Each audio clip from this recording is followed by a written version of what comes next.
City as well. So again, this is a very unfortunate situation, and they've had something like this happen before. Remember, this happened with the Air Florida crash in the early 1980s here at Reagan National Airport. I think we all remember that well, but I was in D.C., as you know, today with the Vice President, and it was certainly warmer today than the bone-chilling weather that we had during Inauguration Week. That would mean if there's any incident with any aircraft in the Potomac, that water is got to be absolutely freezing Ice cold. And yes. Ice cold, and it's a little chilling. I'll ask you the same question I asked Kevin Cork after 9/11.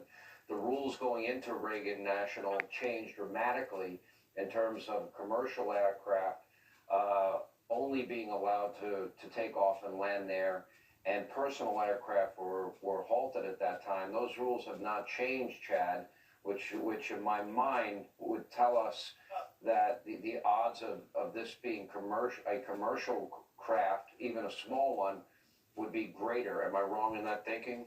Yeah, you're absolutely right. I mean, you have to have special, permission to fly in and out of here. You have to have somebody who's a security officer who is on board the flight. In fact, I just had read an article today about Senator Jim Justice, the freshman Republican from West Virginia, who flies in and out of West Virginia, but has to get special permission, et cetera, but does that usually on a regular basis because of the short flight to where he lives in West Virginia rather than a 4-hour drive. They're pretty restrictive on that. And, again, if you go by the statement that Senator Marshall from Kansas sent out, that there's belief there that this definitely was a commercial aircraft. And the one thing that, we've been able to glean early on, that there was some sort of a helicopter involved in this. And apparently there's some video of this now, of what happened. But again, that's rather dramatic. Again, this is a short runway. They are very restrictive about the flight patterns as they come into Washington, D.C. because of the Pentagon, because of the White House, because of the Capitol. I fly in and out of here routinely. Sometimes you approach from the north and you come down the Potomac River and make a hard right.